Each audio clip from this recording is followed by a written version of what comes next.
Hey, everybody. One more time. When I was moving mom out of her house, because really, I was given no choice by the higher ups.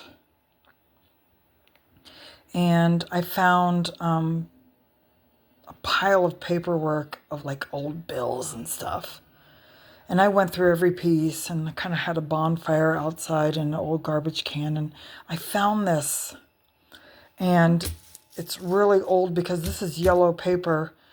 And this was printed like 30 years ago, maybe more.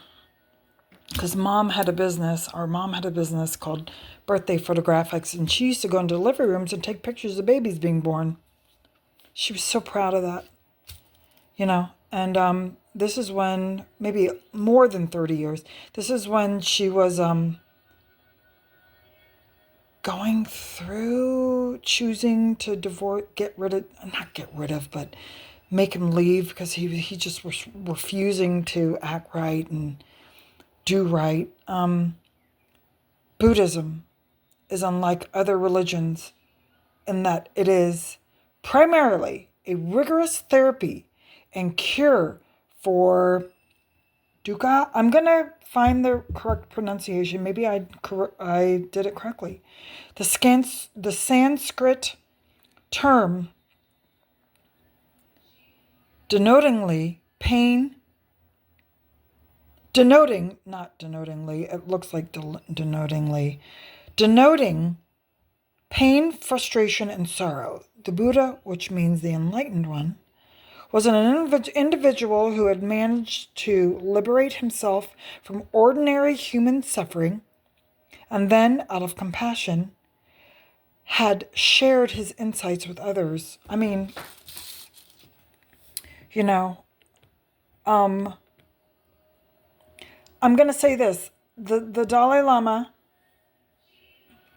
in I think a book or maybe in a discussion, like a speech, did not deny Jesus or God. And he noted similarities between the Buddha and Jesus. Similarities, you know. I'm going to say that maybe Buddha ran into somebody that ran into Jesus and heard some stuff that Jesus was spitting.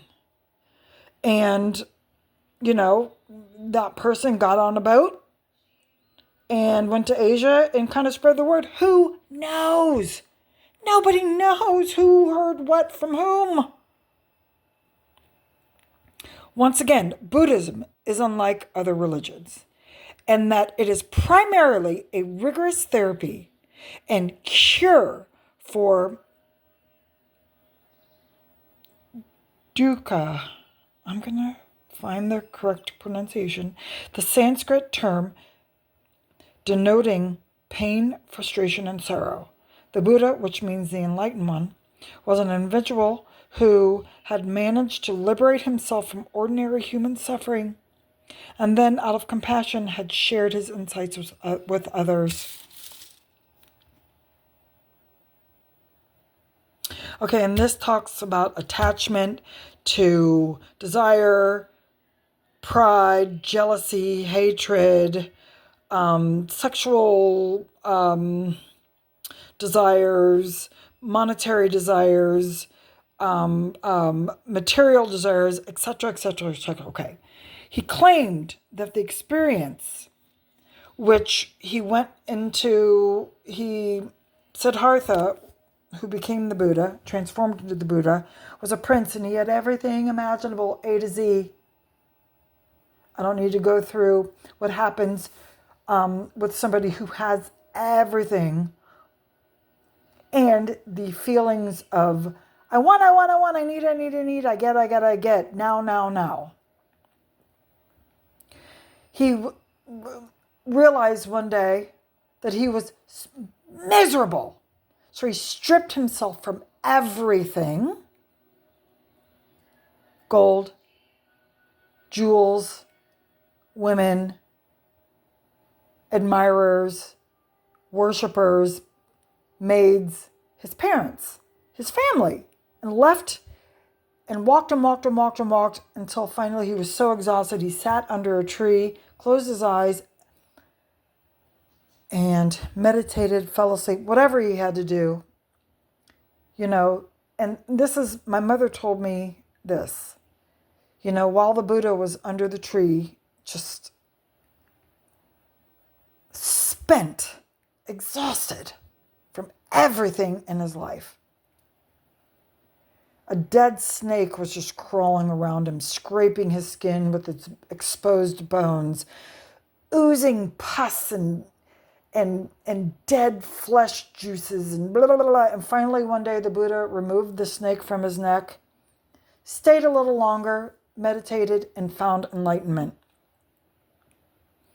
And that's what Seven had mentioned on his channel, because he learned that from Mom.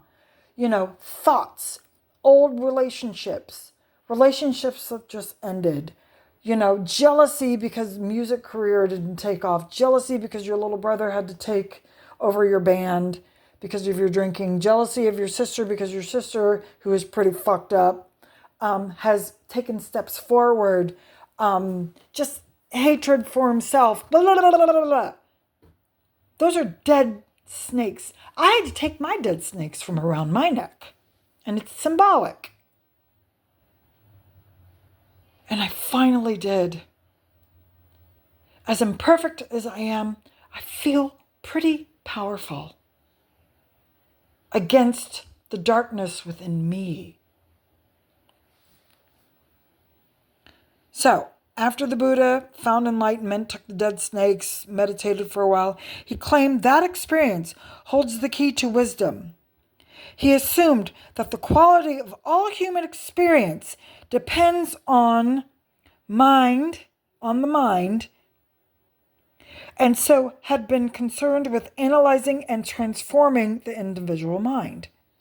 To see that one was neither identical with one's thoughts, as they arose continuously and discursively in one's mind, generating desire, anxiety, fear, guilt, let's add hatred, disgust, ferociousness, nor indeed limited by them, was to be aware of the possibility of controlling them and moving towards a new kind of spiritual and intellectual freedom. Have mercy, hallelujah.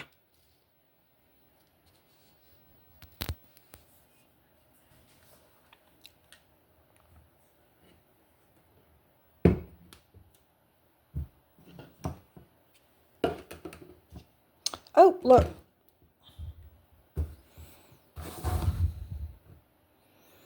And then Mom found this in her fortune cookie. To attain enlightenment is to be aware of your inner Buddha. Hello. I never said Buddha is better than Jesus and better than God. I believe in God. I believe in Jesus. I've been helped out by them. But believing in Buddha is also important because I've been given the tools to believe in myself. And instead of waiting on miracles and shit to happen, I'm making it happen myself.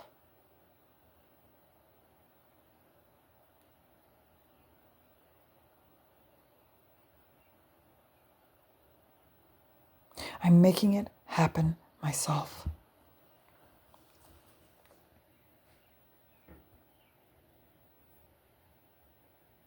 All right.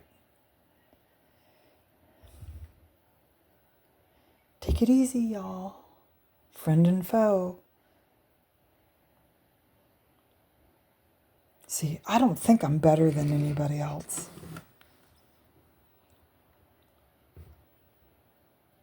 I'm just helping myself get stronger with the teachings of Buddhism and knowing that God's out there and Jesus, they're out there. But Buddhism has helped me beyond words.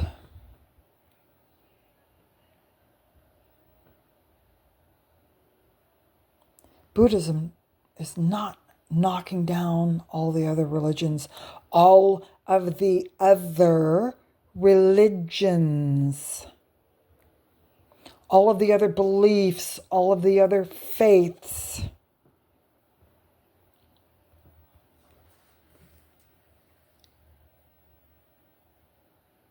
I gotta clean. Goodbye.